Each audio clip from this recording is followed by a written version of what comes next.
Guten Abend. Thank you to you, Angela, for your very kind words. To you and Professor Zoa for your extraordinary hospitality, and to all of you for the incredibly warm welcome, both literally and figuratively.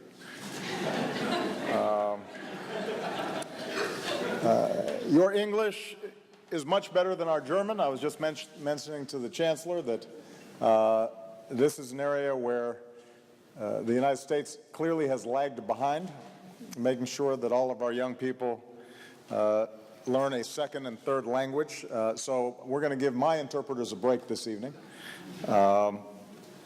50 years ago, as this city prepared to welcome President Kennedy, Berliners were ecstatic.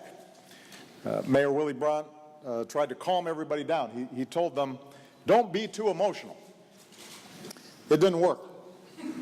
So after one speech, one newspaper wrote that it was one of the most emotional responses President Kennedy had ever received. It said that more than 1,000 people fainted. We did not have 1,000 people faint today. The few who did so because of the weather and not because of my speech. But like presidents before me, and as during my previous visits, I could not be more grateful for the incredible reception that we have received. And I recognize that this signifies the incredible friendship between our two countries.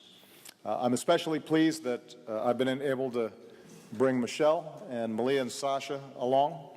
And let me just say on behalf of Michelle and myself, we're incredibly grateful that Sasha and Malia have had the privilege to see not only the beauty but also the history of this city. And they took a number of tours, and when we were in the hotel room, Malia was reciting back to me everything that she had learned about the formation of the wall and the history of reunification. And nothing's more gratifying than when you see your children understanding not only the facts of history, but also the values that drive history. In these stunning surroundings tonight, we're reminded of the breadth of that history and the friendship between our two peoples.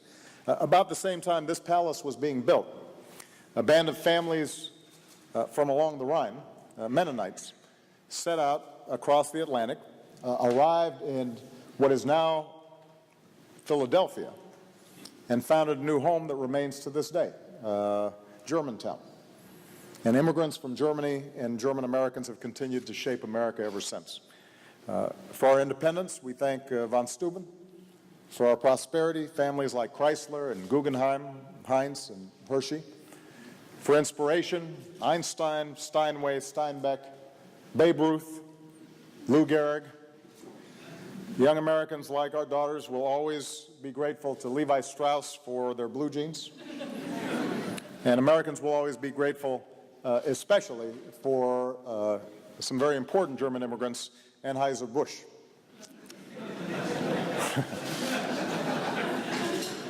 Now,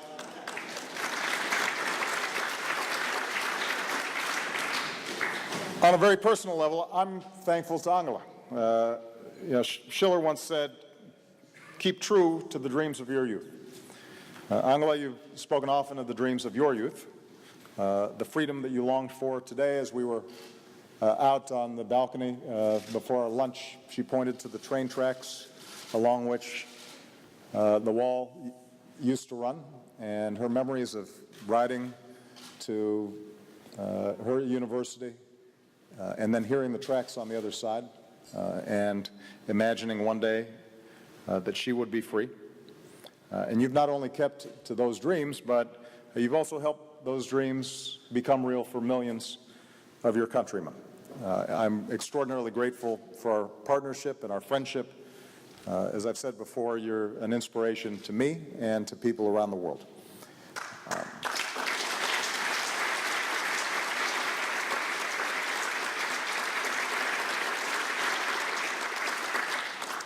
2 years ago, Chancellor Merkel became only the second German leader to address our Congress. The other was Adenauer. And as you close your speech, you mentioned the Freedom Bell that hangs in the former town hall here, which was a gift in 1950 from the American people to the people of Germany, and it was modeled after our Liberty Bell. Here in Berlin, that bell tolled after President Kennedy's speech. It rang after German unification. It rang after 9/11, which obviously meant so much to us as a symbol of the freedom and friendship that binds us together.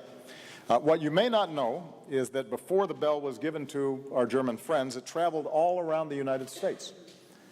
Millions of Americans joined the effort, lending their support and signing their names to a Declaration of Freedom. And so I want to close tonight by proposing a toast. I left my wine there, so I'll go with water. Oh, here we go.